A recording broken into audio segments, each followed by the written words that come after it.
E aí pessoal, tudo bem? Olha só, na aula de hoje, nesse complemento para a aula de redação e para linguagens humanas, a gente vai discutir um aspecto interessante sobre a tradição da violência institucional brasileira que leva a esse estado de um cidadão contra o outro. Tá? Então, a nossa aula de hoje tem essa relação. É um cidadão contra o outro e o Estado contra todos, correto? Eu vou usar uma expressão que eu tiro do Machado, que é o grotesco Estado brasileiro, que nos leva a essa condição de cidadania. A minha ideia é te mostrar como a violência institucional leva ao comportamento também agressivo do cidadão.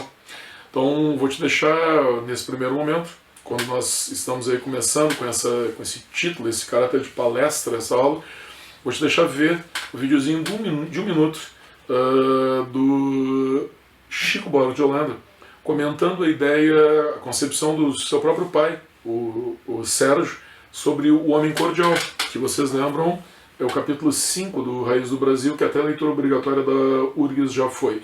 Então o Chico vai comentar como o homem brasileiro é movido pelo sentimento, pela paixão, e é capaz de grandes coisas, grandes atos, grandes feitos positivos, mas também negativos.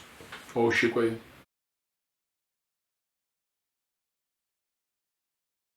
O pai de Chico, o sociólogo Sérgio Buarque de Holanda, formulou 50 anos atrás a teoria do homem cordial. Chico comenta. Mas a ideia do homem cordial como homem que reage conforme seu coração, né? Capaz de, pro bem e pro mal, capaz de grandes fusões amorosas e capaz de inimizades até violentas. E o brasileiro tem um pouco essa característica, e acho que ainda tem, de levar tudo por esse lado, de ser incapaz, às vezes, de seguir uma hierarquia, de obedecer uma disciplina muito rígida. A vontade que ele tem de travar contatos amistosos, criar intimidade, encurtar distâncias, né? Isso continua existindo, acho, essa informalidade. Ele é avesso às formalidades, não gosta apesar de ser descendente, né, nossos ascendentes portugueses são muito formais. O brasileiro não, ele criou essa informalidade natural. Isso continua existindo agora, como eu dizia, é para o bem e para o mal, né? Quer dizer, dependendo das circunstâncias, ele pode ser, o brasileiro pode dar numa raça generosa, né? Ou num povo até triste e amargurado. Explicação do Chico, pessoal. Vamos entrar então na questão do grotesco Estado brasileiro, usando magnífico conto Pai contra a Mãe, do Machado de Assis. Nós somos cercados hoje de grandes apoios, né? Grandes argumentos de autoridade. Sérgio Buarque de Holanda e o Machado de Assis. O que é, pessoal, esse Pai contra a Mãe, conto publicado lá no Relíquias da Casa Velha? É a história do Cândido Neves, caçador de escravos já numa situação miserável, com a mulher grávida e a queda de escravos caçáveis ao seu redor em função do final da escravidão, já no período que ele está vivendo, encontra a Arminda, uma escrava grávida e fugida, como uma forma de resolver os seus problemas financeiros. Tá? Então você está vendo ali esse confronto entre dois cidadãos excluídos da sociedade.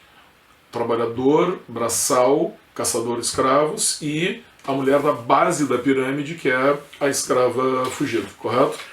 Acompanho aí as belas ilustrações do Debré, dessa sociedade escravocrata aí do Rio de Janeiro, inclusive com o açoite, né, em praça pública, correto? Quando eu vejo essa figura do açoite, eu sempre me lembro, né? Alguém pode dizer assim, bah, que horror, né? Bater numa pessoa em praça pública, mas a gente vê isso até hoje, né? A gente vê no linchamento, a gente vê na polícia agressora, correto? A gente vê na briga de trânsito, que é o cidadão brasileiro, é o mesmo cidadão brasileiro. Esse conto ele é introduzido, pessoal, por um protagonista, né, por um narrador, que faz um passeio pelo Rio de Janeiro, antes de começarmos a contar a história. Se vocês leram ou quiserem reler, para a redação é sensacional. Tá? Ele faz um passeio pelo Valongo. O Valongo é um bairro do Rio de Janeiro, que existe até hoje, onde recentemente foram encontradas ossadas, cemitérios de escravos que são hoje considerados os maiores do mundo. Tá? Algumas centenas de milhares de escravos foram enterrados ali. Nesse passeio, ele enxerga lojas que vendem instrumentos de tortura dos escravos, de castigo dos escravos, como a famosa máscara de Flandres, que é isso que tu tá vendo ali. O rosto do escravo era encerrado nessa máscara como forma de castigá-lo, ou por fugir, ou por beber, ou por sair do comportamento que seria esperado no escravo, né? E Machado usa essa frase, olha só, era grotesca tal máscara, mas a ordem social e humana nem sempre se alcança sem o grotesco, e alguma vez sem o cruel. Claro que Machado não pensa isso, né? Ele relata isso porque é isso que ele vê. Ele vê o grotesco dessa ordem social e humana. Cara, não pode ser uma ordem social e humana com uma máscara dessas, né? Mas o grotesco e o cruel são a cara que tu vê da condição que o Estado dá para essas pessoas. O grotesco, correto? Como é que são os protagonistas aí que vão entrar nessa história? O Candinho, que tem esse nome derivado da palavra cândido, né? Cândido, que é um adjetivo originalmente que significa puro, ingênuo, imaculado, e ainda acompanhado com o sobrenome Neves, né?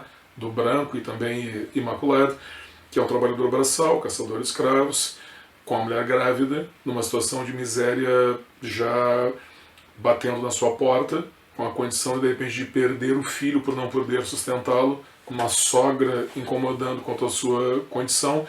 Ele é um retrato também do trabalhador braçal de hoje, né? É o trabalhador do Brasil de hoje. O Brasil de quase 15% de desemprego, com trabalhadores não qualificados, que tendem a, vocês conhecem a expressão, né? Obsolescência.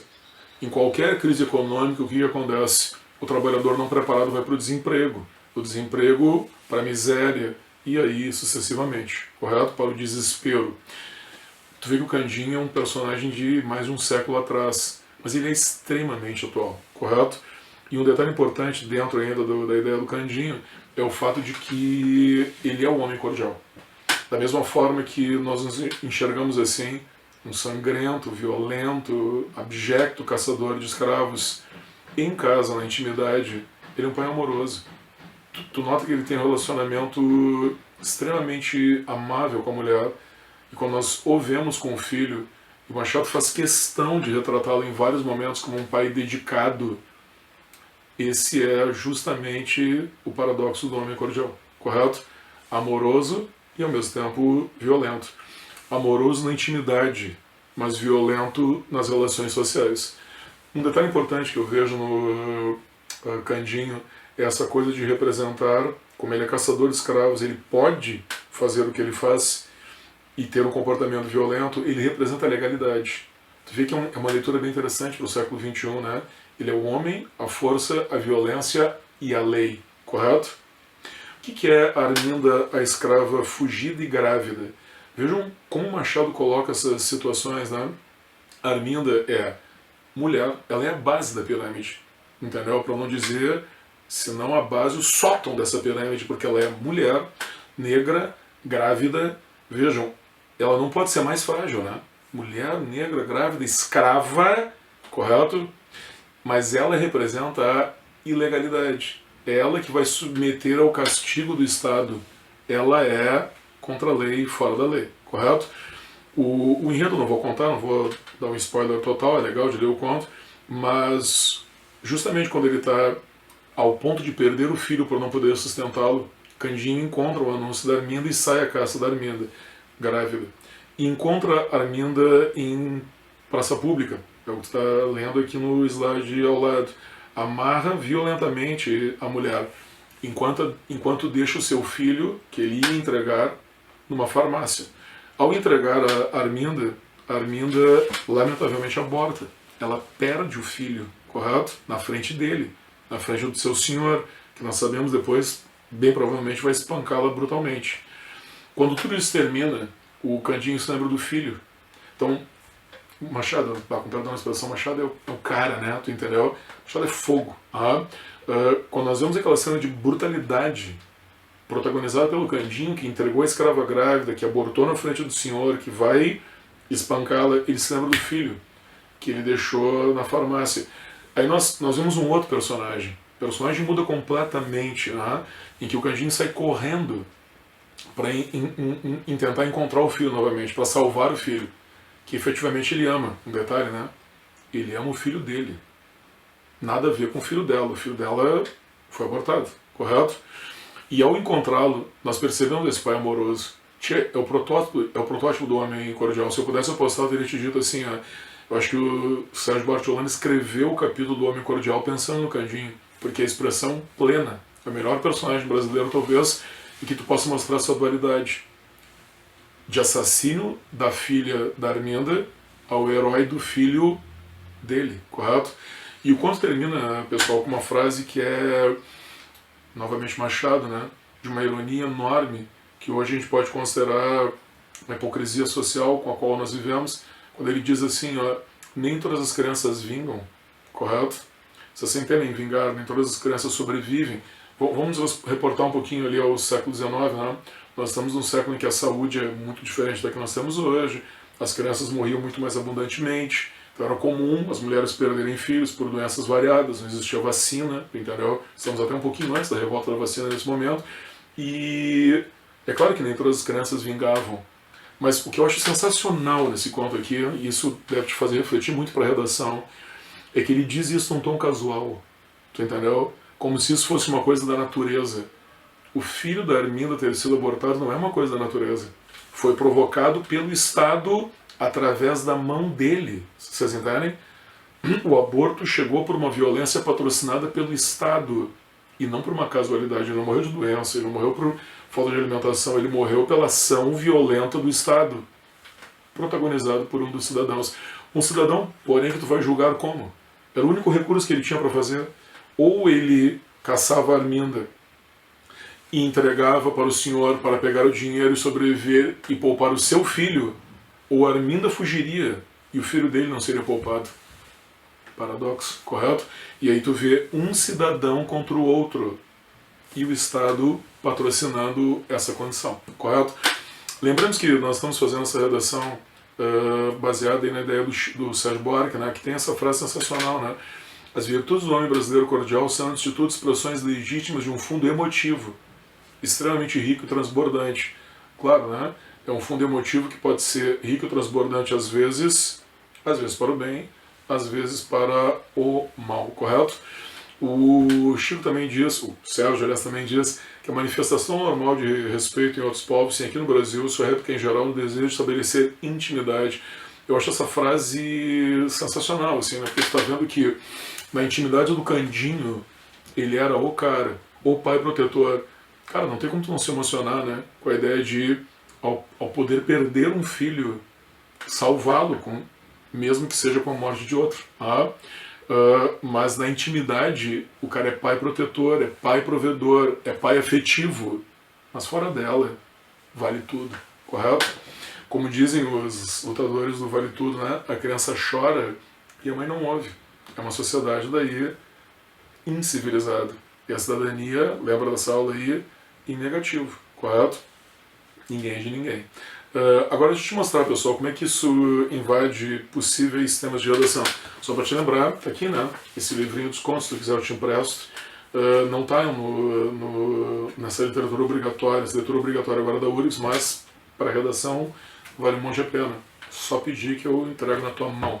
Olha como é que é, pessoal, a utilização dessas ferramentas para redação. Tá? O que é o grotesco na sociedade brasileira, o grotesco da violência na sociedade brasileira em termos de redação?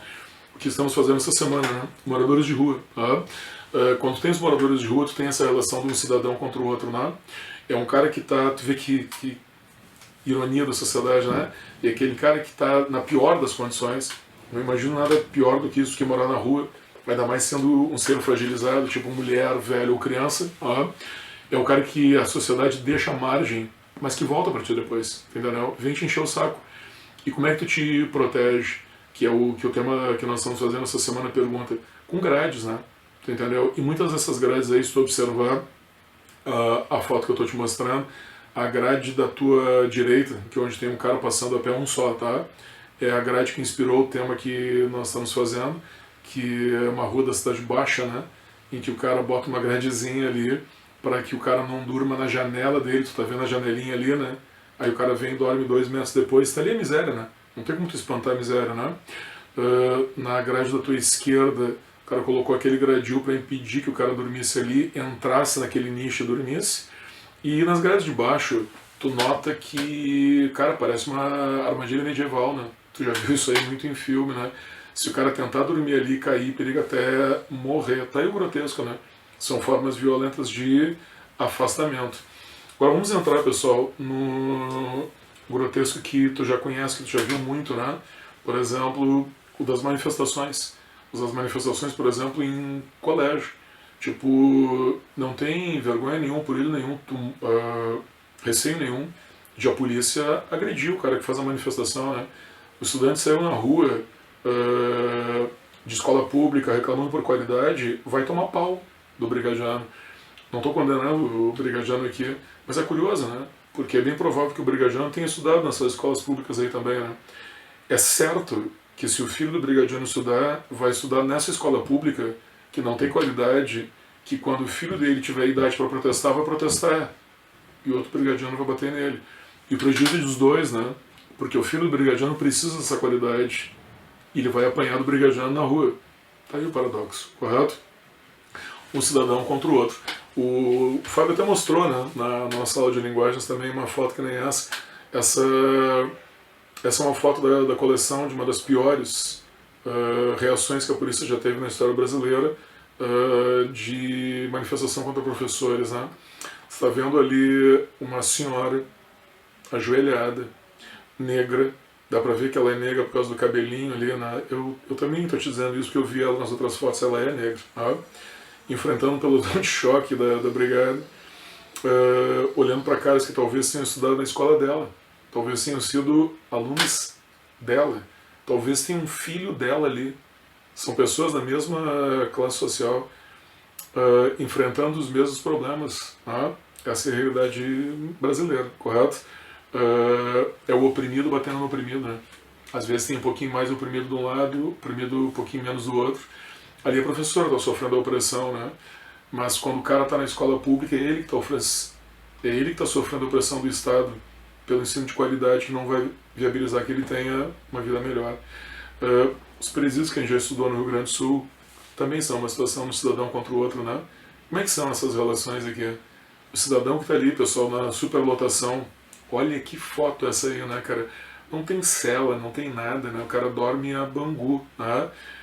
O cidadão que pede por isso, como é que é aquela frase clássica do nosso... A gente sempre tem um parente mais conservador que diz isso, né? Cara, tem que botar esses presos aí no presídio e jogar a chave fora. A gente sabe que não é verdade, né? A gente sabe que esse cara vai sair daí. E da mesma forma que eu peço por isso, sendo o cara conservador, eu sofro quando esse cara sai nas mãos das facções, não é verdade? Tem um cidadão contra o outro.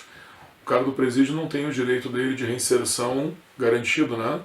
E a reincidência do crime, daí quem paga sou eu, beleza? Nós podemos enveredar, vou deixar para outras aulas também, né? Outras situações do cidadão contra o outro, né? Por exemplo, os homicídios no Brasil, derivados do problema prisional, você sabe, né? Mais de 60 mil por ano. As mortes violentas cada vez maiores.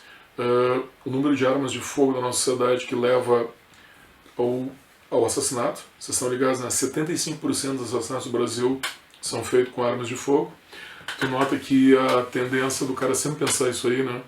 Bandido bom é bandido morto, a gente acredita que sim, esperando inclusive a execução sumária.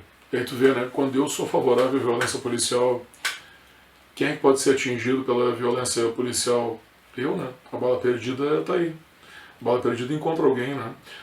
Vocês têm a violência nas escolas, vocês têm também, aí eu vou deixar também para uma outra aula, mas fica a ideia, a questão da taxa de estupros do Brasil, que é uma das maiores do ano, uma das maiores do mundo, correto? Espero ter contribuído aí, pessoal, para a gente entender como a violência institucional leva à violência do cidadão. O grotesco do Estado brasileiro também acontece conosco. Beleza? Boa redação, boas ideias aí para vocês. Até mais.